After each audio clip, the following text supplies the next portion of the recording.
Before I start, this story is gut-wrenching and the events are very intense, so viewer discretion is advised. Tracey and her son traveled to the Nelson Lakes National Park to hike to Angelus Hut. Things went horribly wrong.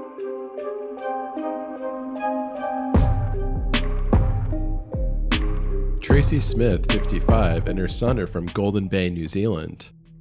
It's a small community where everyone knows each other. She was involved in many things and had a network of people she went hiking with, or as they call it in New Zealand, tramping.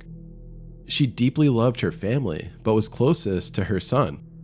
The pair hiked together often, which was an excellent way for them to bond. They hiked all over New Zealand, but wanted to take on more adventures, so they traveled to Hawaii to hike a crater. They both agreed that that trip was life-changing, and on their flight back, they decided to plan a hike to Nelson Lakes National Park in New Zealand. The Lake Angeles Basin is the most popular backcountry site in Nelson Lakes National Park. Angelus Hut is 1,650 meters altitude and sits at the base of a peninsula that almost splits Lake Angeles. Although the area's beauty can make for a captivating hike, it can be deadly if mistakes and bad decisions are made. The Nelson Lakes can get cold quickly, and people are at altitude in an alpine environment without really realizing it. Tracey and her son were used to high altitude hikes, but were not accustomed to hiking in deep snow and had not done much hiking over the summer of 2018 and 19 besides that Hawaii trip. Hikers vary according to skill and the level of risk they're willing to accept, from those seeking short, low-risk experiences to the opposite end of the spectrum, where people with advanced skills seek a more wilderness experience. The Angelus route is rated for backcountry adventurers, the group with the second highest level of risk tolerance. The hike is considered extreme. The Department of Conservation Visitor Center observed that many Angelus trail hikers overestimate their skill, leading to disaster or death.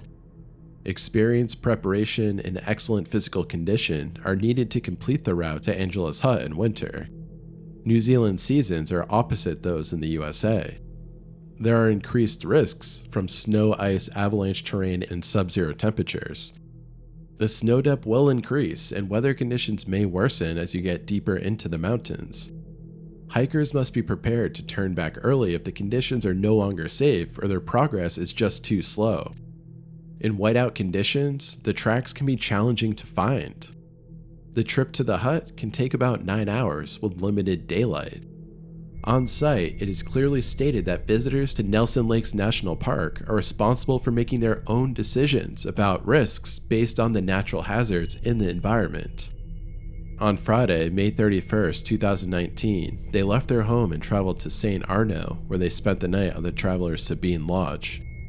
This was a trip that they had been looking forward to for some time. It was a big adventure, and it would make up for their lack of hiking over the past 2 years.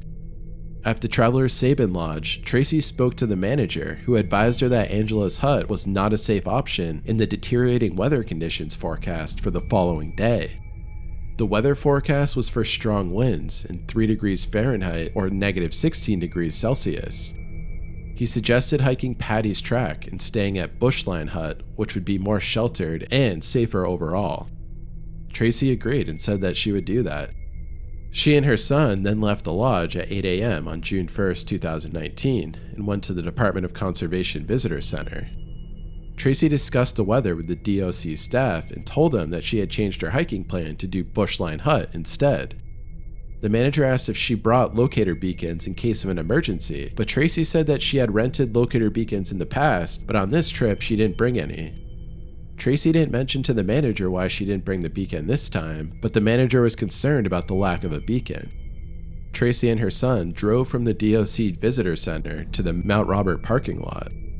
In the parking lot, Tracey saw a group of hikers and asked them what route they were taking, considering her new knowledge of bad weather on the route to Angelus Hut. To her surprise, they said that they were actually heading to Angelus Hut. Tracey was confused because the visitor center manager said that the route was too dangerous. Still, the group reassured her that they were going there, and that was enough for Tracey to change her plans, ditch the hike to Bushline Hut, and instead go with her original destination to Angelus Hut. This was the last group to leave for the day, making the decision that much easier. In Tracey's mind, it was safer for her and her son to go with an experienced group than to go to the bushline hut alone with her son. Unfortunately, the time it took to decide to change the plans and to join the other group cut precious time off the daylight that was left in the day. Tracey and her son had already canceled the planned hike over Easter weekend to Angelus Hut. This influenced her decision to hike Angelus Hut rather than the shorter and safer hike to Bushline Hut. However, once this decision had been made to hike with the other group, it became a race against time. Some of the members of the group questioned Tracey's attire. It seemed like it wasn't quite adequate for an alpine environment. Tracey had 2 thermal layers on her upper body, but there was no thick insulating layer. Her woolen hat and headband were also lightweight. Tracey had 2 cotton layers on her lower body and a thermal layer and a light insufficient pair of overpants. This clothing was not enough to prevent freezing to death in very low temperatures, like the ones that can occur in July. She had 3 pairs of gloves, but only one of the pairs was in good condition, the thinnest pair. While acceptable for regular hiking, they were made of microfleece and contained no wind-stopping or waterproof capacity, becoming useless once wet. The pair had not packed any shelter, such as a bivy bag or tent. On the other hand, Tracey's son's attire was adequate for the hiking conditions. The pair had to decide if they were going to continue the hike and risk serious trouble if extremely bad weather hit, or cancel the hike once again. After some thought, Tracey agreed to continue the hike because she felt her and her son were prepared for the challenge. The pair, along with the group, left the parking lot of the visitor center at about 9:45 a.m. At the time, the weather was cooperating and the skies were clear. Hiking with the group was exhilarating, and they quickly accepted Tracey and her son as part of their pack. The first part of the trail is a 4-mile hike to the Speargrass Hut. From there, there's a 3-mile hike to Angelus Hut.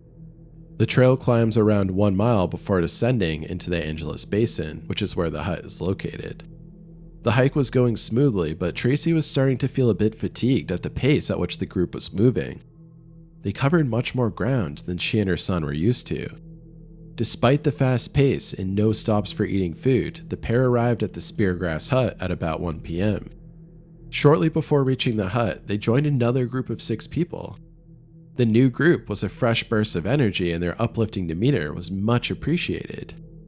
Tracey's son thought that the first part of the hike was not too bad, and a group member also said that the pair was doing really well and was happy that they joined them. Tracey's son was picking up some new hiking techniques and aspirations from some of the group members. He was getting much more from this hike than he originally would have thought. They continued together to the Speargrass Hut, where they stopped for a quick snack break. While at the hut, Tracey started to realize how exhausted she really was. She couldn't pinpoint what was going on, but each breath was getting harder and harder for her. She mentioned it to the group and thought that it was just a result of their elevation. She considered staying the night at Speargrass Hut, but if she could carry on for the next leg of the journey, they would make it to Angelus Hut before sundown, and that was what they really wanted to do. She thought long and hard about the decision, and ultimately decided that her and her son would continue on. They left the hut and continued the hike at 1:30 p.m. Although they took a lot of food, including dehydrated meals, brie, wraps, soups, and some chocolate, they didn't have enough time to eat a full meal if they were going to make it to Angelus Hut before darkness. Skipping the meal when they were already low on energy is not something the group recommended, but their only option was to not eat if the pair wanted to stay with the fast-moving group. So instead of eating a full meal, they ate dehydrated apple pieces, some brie, and a boiled egg. That storm that Tracey was previously warned about was starting to roll in. An hour into the hike to Angelus Hut, the snow started to get deeper, and the hill they were hiking on was getting steeper. It was cold and snowing lightly, but there was no wind, and the visibility was actually still pretty good. Tracey's son pointed out a particularly steep part of the ridge, which required them to crawl on their hands and knees. Climbing upwards through the snow started to build up and became thigh-high for Tracey and knee-high for her son when standing upright. At this point, snow completely covered the trail from Speargrass Hut to Angelus Hut. It got deeper the further they progressed and was up to their waist by the time they got to the top of the ridge. It became increasingly difficult to walk through, causing fatigue, their legs becoming wet, and increasing the risk of hypothermia. Now almost at the top of the ridge, the son noticed that his mother had fallen behind. As he waited for her to catch up, the other group carried on. Tracey and her son were becoming separated from the other group. His mother was taking small steps and told him she was experiencing a lot of leg cramping. She began falling over repeatedly, and they were making little progress.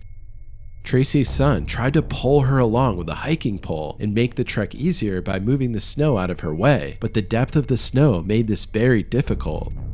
By 5 p.m., the visibility was limited, the temperature dropped further, and the wind increased. The other group saw ice blowing, and the water bottles hitched to backpacks froze. Given the reduced visibility, the other hikers were still determining if Tracey and her son were still following them or if they had turned back. They really had no idea. As the warning signs appeared that this expedition was progressing dangerously and Tracey was lagging, her son suggested stopping and turning back to the Speargrass Hut. Experienced hikers can struggle to decide to turn around, having already invested in the hike. At this point, Tracey was starting to become hypothermic. She lost all of her cognitive function necessary to make such a decision. The other issue is that the group was out of the sight of her son, and he could not get them to help his mom. They were all on their own in a devastating situation. The other group arrived at Angelus Hut at 6:15 p.m. That weekend, Angelus Hut had a volunteer hut warden who came on Friday. Volunteer hut wardens did not have specialist training, but their primary role is helping visitors to enjoy their stay. Volunteer hut wardens must be experienced hikers, capable of minor repairs to maintain the huts, and can communicate via radio with the DOC staff. In addition, they check booking receipts from hikers and provide information, and are available to assist in search and rescue staff if required. The hut warden heard the group of 6 hikers shortly after they got to Angelus Hut. The group of hikers had another issue. A male from their group needed some assistance. He was in really bad shape, as he was cold and dehydrated. The group told the hut warden that 2 more hikers were on the trail behind them, an older woman and a younger male, who appeared to be struggling. When the hut warden went to the guest dormitory to assist the person from the group needing aid, they saw 6 people there and assumed that this included the outstanding pair that was reported missing. They didn't know that these 2 were separate from the group of 6. The hut warden helped the dehydrated hiker from the group and then returned to their accommodation for the night. Back in the blistering cold and estranged on the hiking trail, Tracey and her son were in complete darkness despite their low-powered headband lights. The weather continued to get worse, and blizzard-like conditions became so strong that they blew the headband lights right off of them. Tracey's son could not stand to the point without being blown over. In this dire situation, he felt the only thing he could do was pray for a miracle to happen. By this time, they were both beyond exhausted, hungry, and thirsty. Their water bottles had frozen. Tracey kept eating snow to quench her thirst, despite her son telling her that it would just make her colder. Finally, they both realized their only option was to keep moving, because if they stayed there, they would freeze. Tracey was crawling, and her hands started to freeze from being in the snow. Somehow they made it to the top of the ridge, and Tracey's son realized that she had hypothermia. He saw icicles on her face. Her skin became so brittle that it was starting to bleed. Tracey had stopped talking and was groaning. It was horrifying to see her like this. He tried to warm her up and help lift her from the ground. Tracey's son was unable to help get her up, but he was able to remove her backpack. He hooked the backpack straps over a hiking pole. He realized that her vision had deteriorated significantly, and she could not even see the poles. He wanted to feed her some of the little food that they had left in their pack, but his hands were so cold and stiff he couldn't even open his own backpack. He then realized his mother would not even be able to eat the food, as she could not speak, and her mouth was frozen. Realizing he was in danger of getting hypothermia himself, the son had a decision to make. He knew that he was his mom's only chance of surviving, but if he stayed with her, he would most likely die. So after contemplating what to do, he made the gut-wrenching decision to leave her and seek help. By then, Tracey was lying face down in the snow. The snow became deeper further along the trail. To make things worse, Tracey's son's headlights stopped working. His progress was painstakingly slow in the pitch darkness, cold, and strong wind. Finally, he made it over the ridge but could not find the path to the hut. He got lost and circled back to where his mother was. By then, she was not moving, and he was terrified to check to see if she was frozen solid.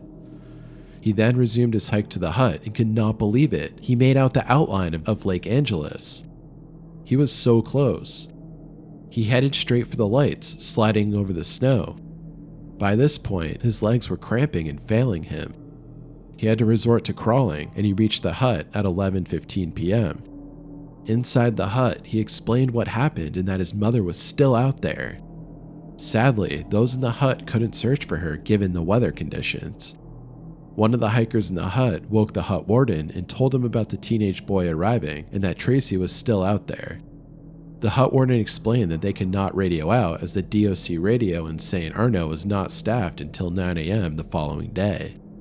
They checked the hut handbook to see if the radio could be used to contact emergency services. Unfortunately, the hut warden's incorrect understanding was that the only way to get emergency services was to activate a personal locator beacon. The hut warden advised the group to activate their emergency beacons. The group discussed whether to activate their beacons, but then decided not to, as they thought Tracey had already died. In the circumstances, the group felt that activating their beacons at night would initiate a search that would unfairly place search and rescue staff at risk, given the inclement weather. Therefore, they decided to wait until the next day to raise the alarm. The hut warden went to speak to Tracey's son and the other group members at around 8 a.m. the following day, June 2nd. At this time, she realized that the group did not activate their beacons, and she considered whether she could activate her own beacon, but she ended up deciding to radio base camp instead, as the beacon only had one-way communication. She radioed the base camp at 8:45 a.m. Staff at the base camp informed the police, and a helicopter was dispatched to find Tracey. The helicopter had an intensive care paramedic and a police officer on board. It departed at 9:40 a.m., and after a brief search, it located a red pack hooked onto a hiking pole. They could see the outline of a person approximately 30 feet from the pole. They landed at 10:10 a.m. They confirmed that it was Tracey. She had a complete ice mask frozen over her face. Tracey's pupils did not react when the ice mask was removed from her face. She was frozen solid. The medic confirmed that Tracey was dead. The New Zealand Mountain Safety Council concluded that several factors contributed to Tracey's death. Critical among those was her decision to proceed to Angelus Hut, likely influenced by others going and failing to turn back around once it was clear she was struggling. In addition, the severe weather and challenging trail conditions were significant contributors. Low temperatures, gale-force winds, waist-high snow at points, and low visibility made progress extremely difficult.